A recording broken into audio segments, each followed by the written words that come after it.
Admiral James Walker stood on the bridge of the EDF Valiant, his hands clasped behind his back as he stared at the endless sea of stars. The ship hummed beneath his feet, a comforting sound he had known for 20 years. Earth's flagship was old by galactic standards, a relic, as their alien allies often said. But Walker knew better. "Status report," he said, his voice calm but firm. Lieutenant Anna Miller looked up from her console. "All systems normal. Admiral, the fleet is in formation and ready for jump. Alliance coordinates received." Walker nodded. Earth had joined the Galactic Alliance just 20 years ago, a blink of an eye compared to species who had traveled the stars for thousands of years. Humans were the newcomers, the primitives. It didn't help that Earth had insisted on keeping their own ship designs rather than adopting Alliance standards. "Put me through to the fleet," Walker said. Miller tapped a few buttons, and a small light turned green. "Channel opened, sir. This is Admiral Walker. In 10 minutes, we jump to the Vega system to assist the Alliance with what they're calling a minor border dispute with the Krull Dominion. Remember your training. Remember Earth. And remember, we show only what we need to show. Walker out." The last part was important. Earth Command had been clear. This mission was as much a test of Earth as it was about helping the Alliance. Show competence, but not everything. Not unless necessary. The Valiant's jump drive engaged with a deep hum that vibrated through the hull. The stars blurred, stretched, and then snapped back into place. The Vega system spread out before them, a bright yellow star surrounded by 8 planets and 2 asteroid belts. And ships, hundreds of them. The Alliance fleet was already assembled, sleek, glowing vessels that seemed to float effortlessly in space. No visible engines, no visible weapons, just smooth curves and pulsing lights. Next to them, Earth's 12 warships looked like ancient sailing vessels beside modern yachts. "Alliance command ship is hailing us," Miller said. On screen. The view screen flickered, and a blue-skinned alien appeared. Commander Xalis of the Trescent Fleet was tall and thin, with 4 arms and large pupil-less eyes that seemed to look through Walker rather than at him. "Admiral Walker," Xalis said, his translator giving his voice an artificial smoothness. "Your fleet is late. The strategy meeting begins in 10 minutes. Try to keep up." The screen went dark before Walker could respond. Captain Tom Reed's face replaced Xalis on the screen. Reed commanded the EDF Intrepid, second only to the Valiant in size and firepower. "Friendly bunch, aren't they?" Reed said with a half-smile. "As expected," Walker replied. "Maintain formation and follow us in. And remember, show only what we need to show." Reed finished. "Got it, sir." The Earth fleet moved toward a massive space station at the edge of the system's inner planets. Its design was typical Alliance architecture, all curves and light, with no sharp edges or visible seams. The docking procedure was automated, with tractor beams gently guiding Earth's ships into their assigned bays. Walker, Reed, and Commander Maria Jackson from the EDF Defender made their way to the strategy room. The station's corridors were filled with representatives from a dozen different species, most of whom gave the humans curious or dismissive glances. The strategy room was a large circular chamber with a holographic display in the center. Alliance commanders already stood around it, talking among themselves. The hologram showed the Vega system and the expected approach vector of the Krull forces. Commander Xalis nodded curtly as the humans entered. Beside him stood Commander Zorl of the Vala fleet, a reptilian species known for their tactical brilliance. "Now that everyone is here," Xalis began, emphasizing everyone while looking at Walker, "we can discuss our strategy. The Krull have been making small incursions along this border for months. Intelligence suggests they will send a small fleet, perhaps 20 ships, to test our resolve." Zorl's forked tongue flicked out briefly. "We will position our main fleet here." He pointed to a spot near the system's 4th planet. and crush them with superior firepower. Walker studied the hologram. Something felt wrong. "What about the asteroid belt?" he asked. "It would make a perfect hiding spot for additional forces." The room went quiet, and then several alien commanders laughed. It was an unsettling sound, coming from so many different species. "This is why we put newcomers in the rear," Xalis said with obvious amusement. "The Crawl do not hide, Admiral. They are direct in their attacks, relying on their adaptive shielding. They have no need for your primitive tactics." Walker kept his face neutral. "Of course. Just asking." "Your Earth fleet will position here." Zoril pointed to a spot far from the expected battle zone. "Your vessels would not survive direct contact with Crawl weapons. Your role is to observe and learn how real space combat works." Reed shifted beside Walker, clearly annoyed, but a slight shake of Walker's head kept him quiet. "We have one question," Walker said carefully. "What makes you certain this will be a small incursion?" Xalis made a dismissive gesture with his lower right arm. "The Crawl are predictable. They test, they analyze, they withdraw. Only then do they commit significant forces." Commander Jackson spoke up. "And if they don't follow the pattern this time?" Another round of laughter, louder now. "Then we still crush them," Zoril said. "Our energy shields and particle weapons are generations beyond their technology, and millennia beyond yours." He looked pointedly at the projectile weapon holstered at Jackson's side. "You still used physical ammunition. It's charming." Walker felt a familiar calm settle over him, the same calm that had served him through dozens of battles in Earth's orbital conflicts before first contact. "We appreciate the instruction," he said with a slight bow. "Earth's fleet will follow your lead." As they left the strategy room, Reed moved close to Walker. "They have no idea what we can do," he whispered. "Let's hope it stays that way," Walker replied. The Earth fleet moved to its assigned position, appearing to comply fully with Alliance commands. From the Valiant's bridge, Walker watched as the glittering Alliance ships formed up in their battle formation. Beautiful, but predictable. Lieutenant Miller monitored the long-range scanners. "Sir," she said suddenly, "I'm picking up multiple jump signatures at the edge of the system." Walker moved to her station. "How many?" Miller's face paled slightly. "Not 20 ships, sir. I count at least 60. No, 70. Still increasing. Alert the Alliance command, and bring our fleet to full battle readiness." Quietly. On the main view screen, space seemed to ripple and tear as ship after ship appeared. Dark, angular vessels that absorbed light rather than reflecting it. The Crawl had arrived, and they had not followed the pattern. "Sir," Miller looked up at Walker, "the Alliance is hailing all ships." Commander Xalis sounds concerned. Walker allowed himself a small smile. "I bet he does. Put him through. This is not a raid." Xalis's voice had lost its mocking tone. "We are tracking over 100 Crawl warships. All vessels prepare for major engagement." "Acknowledged," Walker said. Then, after the channel closed, "And now we'll see who's charming." The Crawl fleet moved forward, their formation perfect and threatening. This was no border skirmish. This was an invasion. And Earth's Relic warships were about to show the galaxy what they could really do. Chaos erupted across Alliance channels as over 100 Crawl warships advanced through the Vega system. The sleek Alliance vessels rushed to form a defensive line, their engines leaving trails of blue light against the darkness of space. "All ships reporting ready, Admiral," Lieutenant Miller said from her station on the Valiant's bridge. "Weapons hot but not targeted. Shields at maximum." Admiral Walker nodded, watching the main view screen with narrowed eyes. The Crawl ships were exactly as Earth's intelligence had described. Angular black vessels with sharp edges and pulsing red lines along their hulls. They looked like predators, designed to inspire fear. "Hold position," Walker ordered. "Let's see how our advanced friends handle this."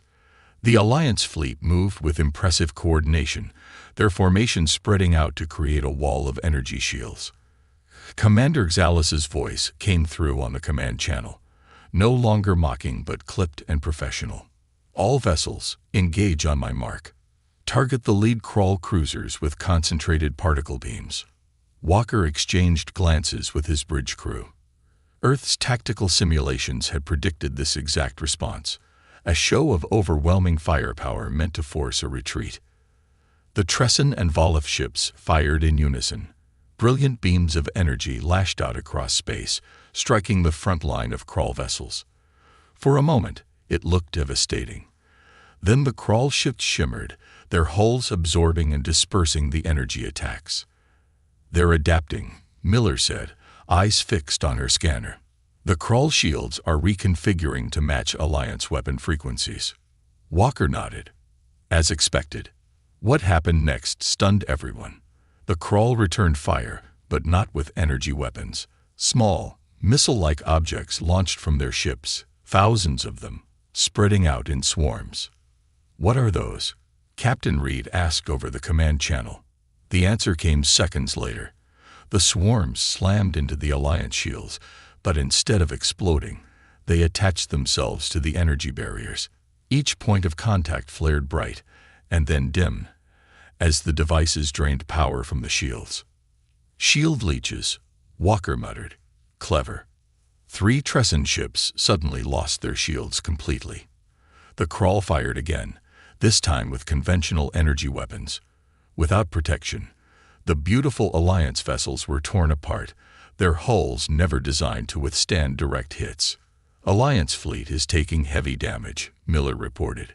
"Their formations are breaking." Walker watched as the carefully planned Alliance defense collapsed in minutes. The crawl had studied their enemies well. Each Alliance tactic was met with a precise countermeasure. It wasn't just a battle. It was a slaughter. "Admiral, we're receiving a direct communication from Commander Xalas," Miller said, surprise evident in her voice. The view screen showed Xalas's command center, filled with smoke and flashing emergency lights. The commander's blue skin was now pale, almost white. "Earth fleet," he said, his translator struggling to maintain a steady tone. "We request immediate assistance. Our shields are ineffective against their current weapons." Walker kept his face neutral, though a part of him wanted to remind Xalas of his earlier mockery. "We're observing as instructed, Commander. What sort of assistance did you have in mind?" A nearby explosion rocked Xalas's ship, and the image shuddered. "Anything. Do what you can. We're being decimated." Walker turned to Miller after the transmission ended. "Tactical analysis." Miller's fingers flew over her console.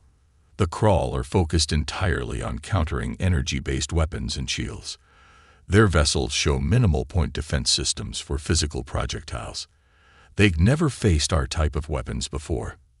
"They've adapted to fight ghosts," Walker said quietly, then raised his voice. "Battle stations. All ships, prepare for offensive maneuvers." He opened the fleet-wide channel. "Earth Fleet, this is Admiral Walker. Form up on the Valiant. Weapons free, but hold fire until my command." The 12 Earth ships moved with practiced precision, forming a tight, arrow-shaped formation with the Valiant at the point. To anyone watching, it might have looked like the humans were making a desperate, suicidal charge. Commander Jackson's voice came through from the Defender. "Sir, the Alliance ships are still in our line of fire." "They won't be for long," Walker replied grimly. "The crawl are pushing them back. We'll have clear shots in 30 seconds." The Earth ships accelerated together, their engines burning hot. Alliance vessels scrambled to get out of their way, probably assuming the humans were attempting to retreat from the battle. Walker waited, counting down in his head as they closed the distance to the crawl front line. The enemy ships didn't adjust their formation. They barely seemed to notice the approaching Earth vessels. "Targeting solutions locked," Miller announced. "All ships report ready." Walker took a deep breath. "All ships, fire." What happened next would be discussed in Alliance war colleges for generations. The Earth ships fired in perfect unison. Not beams of energy, but solid projectiles. Tungsten rods accelerated to near-relativistic speeds by massive electromagnetic rails that ran the length of each vessel. The weapons were simple in concept, ancient by galactic standards, and utterly devastating. The first volley tore through a Krull battlecruiser like it was made of paper. No energy shields, no matter how advanced, could stop physical objects moving at such speeds. The Krull vessel broke apart, atmosphere and bodies venting into space. For 3 seconds, there was silence on all channels. Then the Earth fleet fired again. And again. 6 Krull ships were destroyed in under a minute, their advanced defenses useless against weapons they had never encountered. The rest of their fleet began to turn, confusion evident in their suddenly erratic movements. "They're trying to adapt," Miller said, wonder in her voice. "But they can't. They have nothing in their systems to counter kinetic weapons of this scale." On the Alliance channels, stunned silence gave way to confused chatter. Commander Xalas's voice cut through it all. What are they firing?" Captain Reed's laugh could be heard across the command channel. "Just good old-fashioned metal, Commander. Moving really, really fast." The Krull fleet attempted to regroup, bringing their weapons to bear on the Earth ships. Energy beams lashed out, striking the Valiant and the other Earth vessels.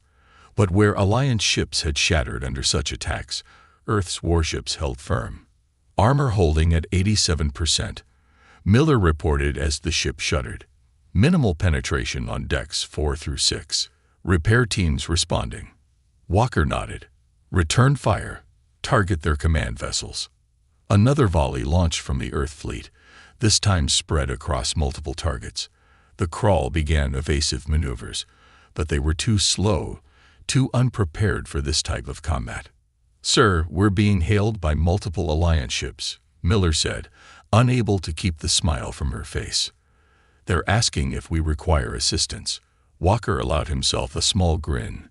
"Tell them we're managing for now, but we'd welcome their support when they're ready." He looked back at the view screen, where the Krull fleet was now clearly in disarray. Their formation had broken, their coordinated attack fallen apart in the face of Earth's primitive but devastating weapons. "Send to all Earth ships," Walker said. "Phase 2 begins now. Deploy drone swarms and prepare for close engagement." As the small, deadly drones launched from Earth's warships, Walker thought about all the mockery, all the dismissive comments about relics and outdated technology. Perhaps after today, the galaxy would learn an important lesson. Never underestimate humans and their capacity for warfare. The battle had only just begun. Space around the Valiant lit up with explosions as Earth's drone swarms engaged the Krull fleet. Unlike the sleek, single-purpose weapons of the Alliance, Earth's combat drones were small, ugly, and brutally effective. Each one carried a modest payload, just enough to damage a specific system on an enemy ship. Drones performing at 92% efficiency, Lieutenant Miller reported. Krull point defenses are overwhelmed. Admiral Walker nodded, watching the tactical display. The Krull ships were trying to target the drones, but there were simply too many. It was like trying to stop a flood with your hands. "Sir," Miller continued, "Alliance vessels are regrouping. Commander Xalas is requesting coordination information." Walker allowed himself a small smile. Just hours ago, the Alliance commanders wouldn't have dreamed of asking Earth for tactical advice. How quickly things change when survival was at stake. "Send them our drone control frequencies. Tell them to stay behind our ships and target any Krull vessel that breaks formation." The battle had shifted from an orderly engagement to a chaotic melee. The Krull, their initial advantage lost, were struggling to adapt to Earth's unconventional warfare tactics. Their ships were designed to fight energy weapons with energy shields, not solid projectiles and swarms of explosive drones. Captain Reed's voice came through on the command channel. "Admiral, my forward section is heavily damaged. We've lost 2 railguns, but the rest of the ship is operational." On any Alliance vessel, such damage would have meant retreat or destruction. But Earth ships were different. They were built to take hits and keep fighting. "Maintain position, Tom," Walker ordered. "Use what you have left." The EDF Intrepid continued firing, even with part of its bow torn open to space. Emergency bulkheads had sealed off the damaged sections, and the crew carried on as they had trained to do. This was what set human ships apart. They were designed with the expectation of damage. Commander Jackson's Defender moved to support the Intrepid, positioning itself to cover the damaged ship's blind spots. The two captains didn't need orders to coordinate. They followed battle tactics developed over centuries of Earth's naval warfare. On the main view screen, Walker could see that several Alliance ships had begun to mimic Earth's formation.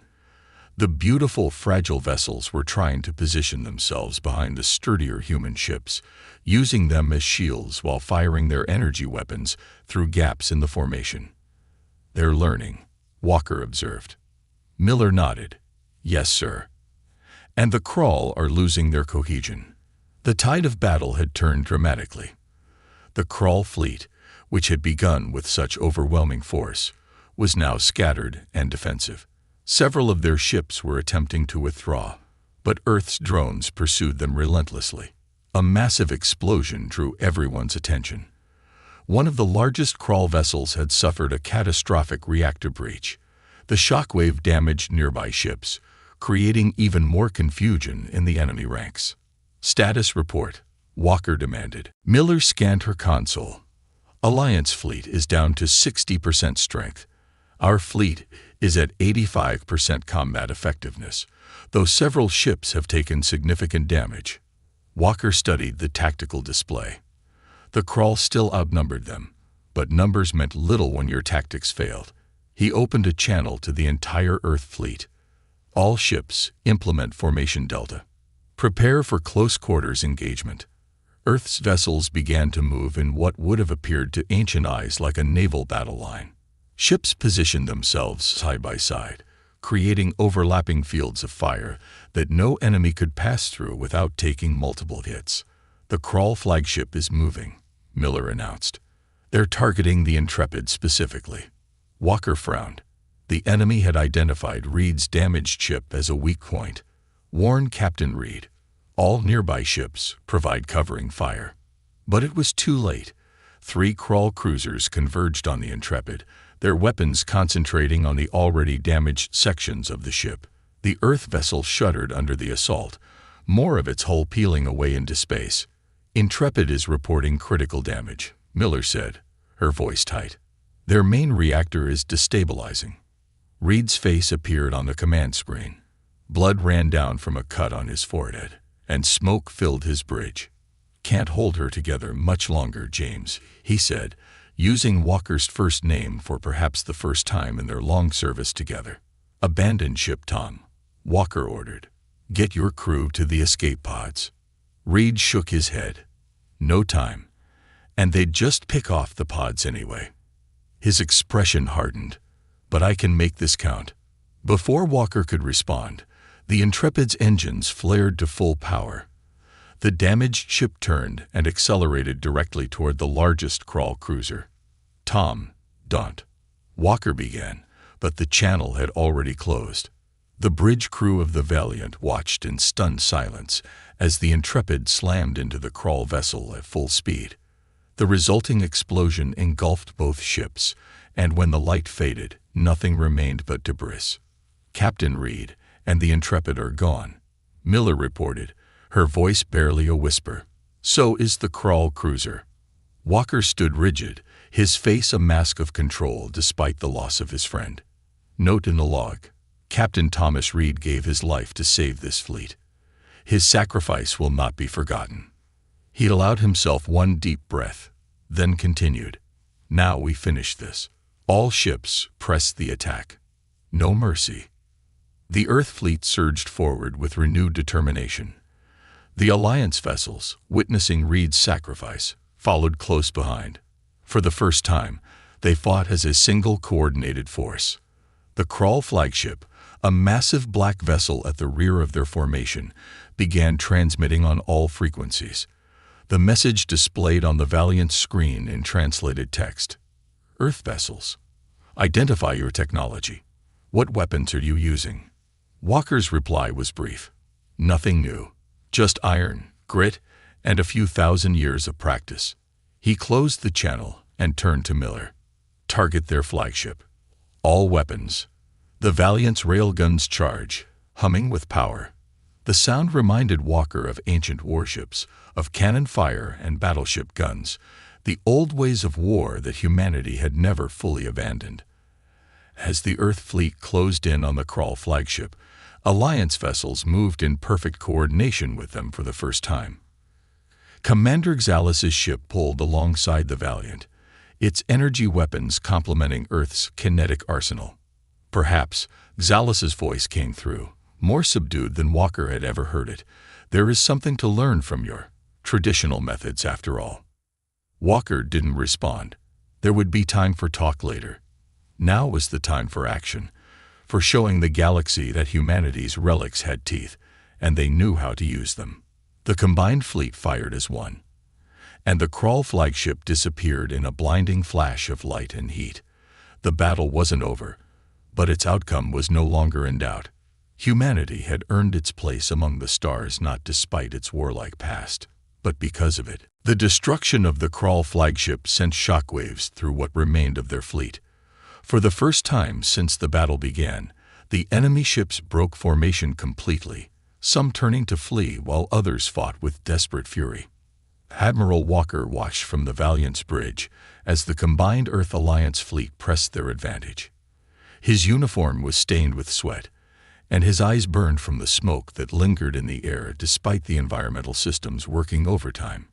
"Damage report," he ordered, his voice rough from shouting commands over the past 3 hours. Lieutenant Miller looked up from her console. Decks 3 through 7 reporting hull breaches, all contained by emergency bulkheads. Railguns 2 and 5 are offline. Drone reserves at 43%. Casualty reports coming in from all ships. Her voice faltered slightly. But our combat effectiveness is still at 70%. Walker nodded grimly. They had lost good people today. The Intrepid was gone with all hands, and every other Earth ship had taken damage. But they were still fighting, still effective, while the Krull fleet was falling apart. "Sir," Miller continued, "Commander Xalis is requesting a direct channel." "Put him through." The Trescent commander appeared on screen. His blue skin was now ashen gray with fatigue, and one of his 4 arms was bandaged. "Admiral Walker," Xalis said, his tone respectful for the first time. "My tactical officers have analyzed your combat data. We believe the remaining Krull forces are attempting to regroup near the outer planet. If they succeed, they could mount another attack." "Agreed," Walker replied. "What do you propose?" The question seemed to surprise Xalis. Just hours ago, he wouldn't have bothered asking the primitive human for tactical input. Now, he was seeking it. "My remaining ships have adapted our weapons based on your tactics. We can modify our energy beams to create kinetic impacts. Not as effective as your railguns, but it should help." "Good," Walker said. "Have your fastest ships harass their flanks. Keep them from regrouping. My fleet will drive straight up the middle." "That would expose your vessels to concentrated fire," Xalis objected. Walker's mouth curved in a grim smile. "That's what our armor is for, Commander." After the transmission ended, Commander Jackson from the Defender contacted the Valiant. "Admiral, the Defender's forward armor is at 30%. We'll take heavy damage if we push straight in." "Understood, Maria," Walker said. "But we need to keep their attention on us while the Alliance ships hit their flanks." "Can your ship take it?" Jackson didn't hesitate. "Yes, sir. We'll hold together." Walker turned to his bridge crew. "All hands, prepare for maximum acceleration. Weapons crews, load armor-piercing rounds. Medical teams on standby." The remaining Earth ships formed a tight wedge formation with the Valiant at the point. Their engines burned hot and bright as they accelerated toward the regrouping Krull vessels. Behind them, the more nimble Alliance ships spread out in a wide arc, preparing to strike from multiple angles. "They're targeting us," Miller warned as the distance closed. "All Krull weapons converging on our formation." Walker gripped the railing of his command station. Steady. Hold course. The first hits came seconds later. Energy beams and plasma bolts slammed into the Earth ship's armor. Metal glowed, and in some places, vaporized under the assault. But the ships continued forward, unrelenting. Armor failing on decks 9 through 12, a damage control officer reported. Emergency teams responding. Walker felt the ship shudder beneath his feet. Distance to target. 30 seconds to optimal firing range, Miller answered, her fingers dancing over her console to reroute power to critical systems. The Valiant's hull groaned as another hit struck home. Warning lights flashed across the bridge. A nearby console exploded in a shower of sparks, throwing a young officer to the floor. A medic rushed to help him. 20 seconds, Miller counted down. Walker opened a channel to the fleet. All ships, prepare to fire on my mark. Target their engine sections. The Earth vessels continued to absorb punishment as they closed the distance. On the tactical display, Walker could see the Alliance ships beginning their attack runs on the crawl flanks. Commander Xalis had kept his word. 10 seconds. The Defender took a direct hit to its bridge section. For a heart-stopping moment, Walker thought they'd lost another ship, but then Jackson's voice came through, strained but determined. Defender is still operational. Bridge relocated to auxiliary control. 5 seconds. The crawl ships began to adjust their formation, finally realizing the danger of the head-on assault. But it was too late. Mark. Walker shouted. The Earth fleet fired in perfect unison. Railguns launched their deadly projectiles at a significant fraction of light speed.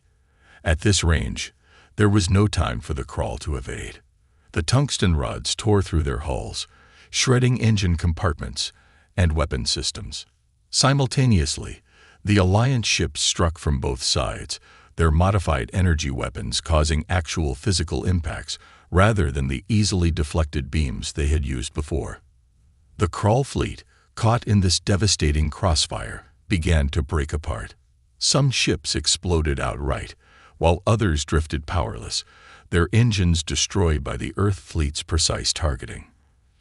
Direct hits on 80% of targets, Miller reported, unable to keep the triumph from her voice.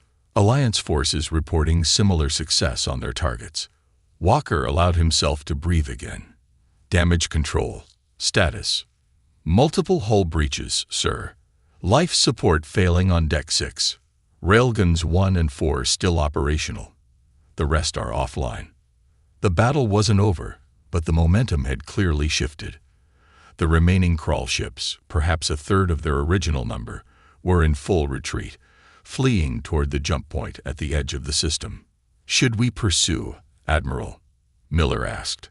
Walker studied the tactical display, considering their options. His ships were damaged, his crews exhausted.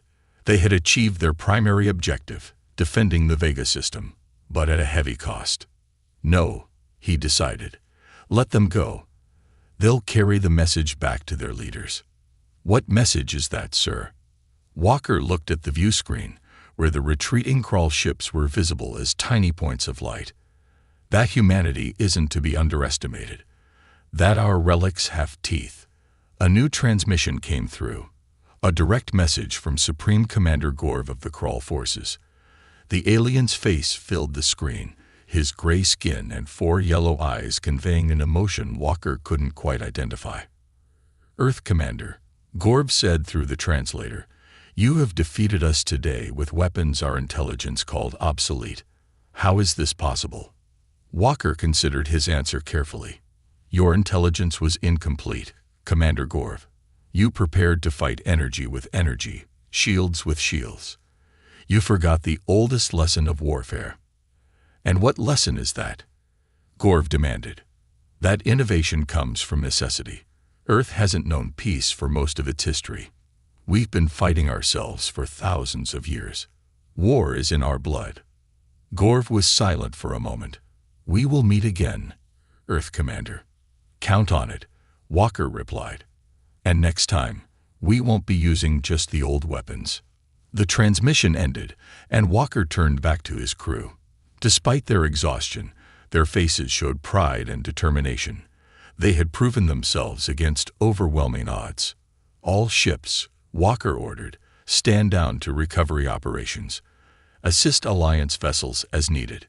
And someone find Commander Zallis.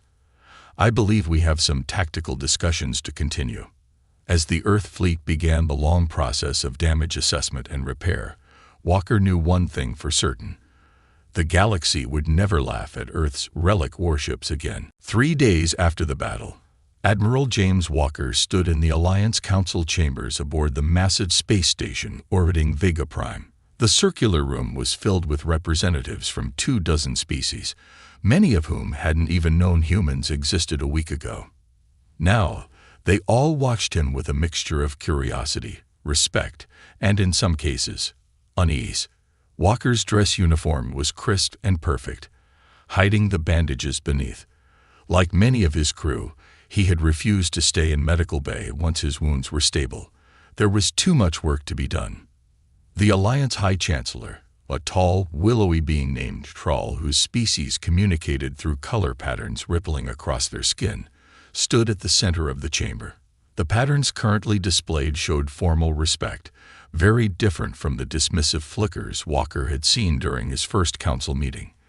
Admiral Walker, the Chancellor's translator conveyed, the Alliance Council has convened to formally recognize Earth's contribution to the defense of the Vega system. Without your fleet's intervention, this vital system would have fallen to the Krull Dominion. Walker nodded slightly, acknowledging the statement without speaking. Earth's diplomatic course had coached him on Alliance customs, when to speak and when to listen. Commander Zallis has requested to address the Council regarding the battle. The Chancellor continued, gesturing to where the Trescent commander stood.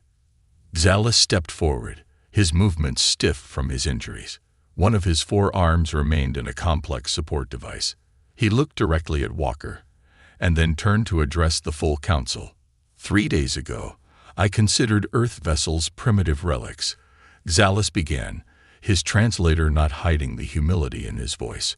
I placed them at the rear of our formation, believing they would contribute nothing of value to our defense.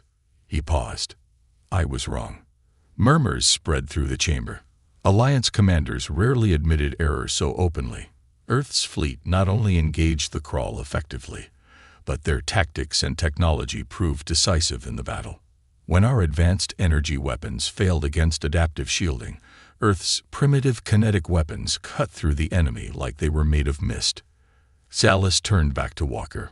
You fought like barbarians, he said, but there was no insult in his tone now, only respect. Perhaps there is something to be said for the old ways. Walker stepped forward. Now was the time to speak. The Earth Defense Fleet did what we were designed to do, he said simply. We protected our allies.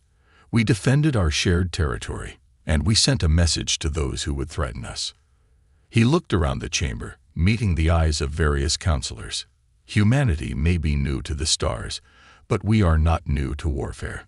For thousands of years, we fought each other, developing and refining the art of battle. When we found peace on our world, we didn't forget those lessons.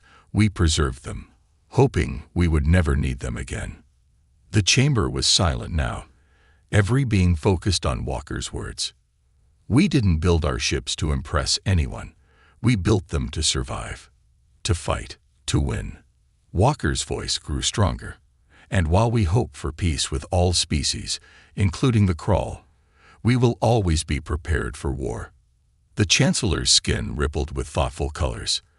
The Council has reviewed the battle data.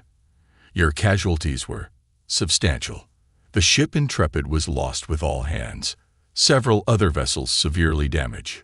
Walker stood straighter, the pain of losing Reed and his crew still fresh. Captain Reed made the ultimate sacrifice to save others. Every member of Earth's fleet understood the risks when they enlisted. We honor their memory by continuing their mission. Lieutenant Miller stood at the back of the chamber, along with Commander Jackson and other survivors from the Earth fleet. Their faces showed their grief, but also their pride. The Alliance has much to learn from Earth, the Chancellor admitted, colors flowing in complex patterns. Our military doctrine has been complacent. We haven't faced a significant threat in generations. Commander Zoril, the Volith tactical officer who had once mocked Earth's weapons, stepped forward. I request permission to establish a joint training program with Earth forces. Our crews need to understand these alternative combat approaches. Walker nodded. Earth would welcome such cooperation. The Chancellor's translator conveyed their final statement. The defensive treaty with Earth will be upgraded immediately. Your world is no longer a provisional member, but a full alliance partner, with all rights and responsibilities that entails. As the formal meeting concluded, Walker found himself surrounded by alien military officers, all asking questions about Earth's weapons, tactics, and training programs. The mockery was gone, replaced by genuine interest and respect. Commander Xalis approached him last. I must ask, Admiral, did you know? When you positioned your ships at the rear, were you already planning your attack strategy? Walker allowed himself a small smile. We always plan for multiple scenarios, Commander. It's another old habit.